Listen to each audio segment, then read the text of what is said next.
Hi there, and welcome back to another episode at Station Road. Now, for my regular viewers, you're probably wondering what on earth has Julian been up to. So my somewhat mischievous and quirky side has been rather busy this last week building the Binley Mega Chippy in 1 in 76 scale or 00 gauge.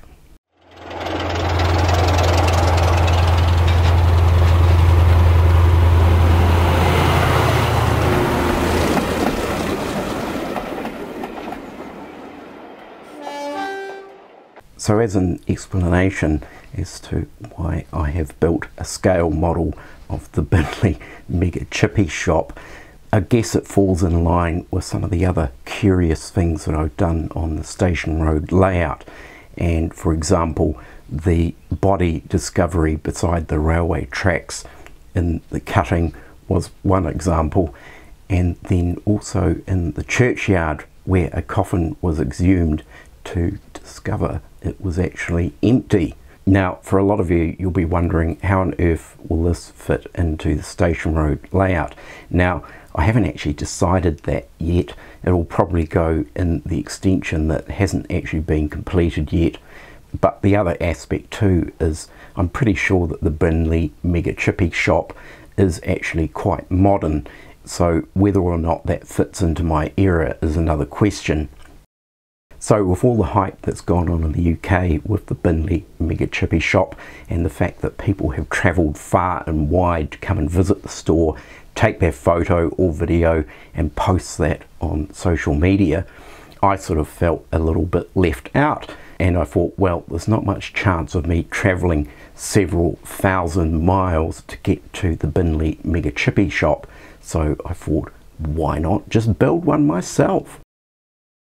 So this follows all the usual construction methods that I have used in other scratch built models, and it's very similar, I guess, to the St Michael's station, where there is a link up in the top corner for that. So it's all card construction.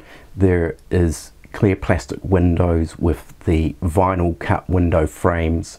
Then we have the brick paper texture applied to the outside of the building. I've installed some lights in the main shop area and populated the inside with people.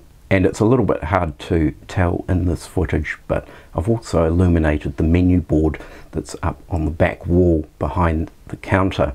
So I've mapped out roughly the parking area, although I have reduced that in size, so it's not prototypically accurate in any way in that sense, nor is it really in the way of any kind of bushes and trees and things like that. I've just used what I had available. The fences are actually a kit, I think a Will's kit, which are wooden fence palings, and then I think also the corrugated iron fence around the right hand side. So the markings in the car park are also vinyl cut and then applied, and then of course they have been treated with a bit of weathering to dull them down a bit. So I think when it comes time to place this on the layout, I may change a few things to peel it back to a 1960s period, which I should be able to do. So some of you are probably wondering, how did I actually go about working out the dimensions of the building and the placement of windows, doors, roof heights and all of that kind of thing.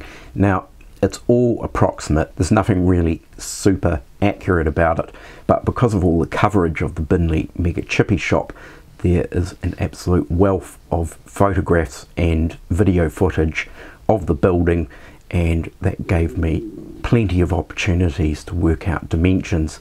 So generally what I do is find a door that's on a straight on view. Doors are usually around about 2 meters high, and from that I can scale up the rest of the building to suit. So unfortunately I didn't actually record any of the construction process, either with video or photographic material. I was just so engrossed in the build that I really just sort of didn't want to be hindered by having to stop, take video footage or take photographs. But as I mentioned earlier, it is a very similar process to how the St Michael's station was built. So there we have it, the Binley Mega Chippy store in miniature. and I guess you could say maybe they've set up a miniature franchise here in New Zealand. So I'm guessing probably for a number of my viewers this is a video that you maybe weren't expecting, and there was going to be a little bit more progress on the branch line station area and the upper industrial scene and town area. So progress will continue on in this area. Being winter here now, it's quite cold in the garage, and I sort of tend to avoid doing any kind of gluing or painting work because it takes so long for it to dry out. But on a nice sunny day, the garage can get up to around about 20 degrees Celsius, and I should be able to progress on that the next time we have some sunny weather. Now, I know a number of folk have commented in the past that I tend to jump around a bit in terms of projects on the layout, and to a degree this is actually true. It's actually a process that I prefer to follow. Rather than committing to any final work, I might leave it for a wee while to come back to and reevaluate and review it and sort of make any changes, or if any other ideas have come to hand. It's a little bit similar to my profession as a graphic designer. Rather than push the go button on something, I might just leave it for a day or two and come back to it with a set of fresh eyes and review or critique it in any way and make any changes that might be needed. So I'll leave it there for now. Certainly hope you've enjoyed this episode. A rather unique and quirky episode, I will admit, but it's certainly been fun building this model.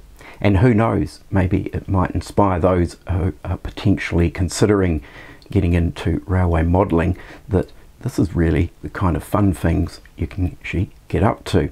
So I'll sign off for now. Do take care, everyone. Look after yourselves. Don't forget to like and subscribe, and I will catch you next time. Bye for now.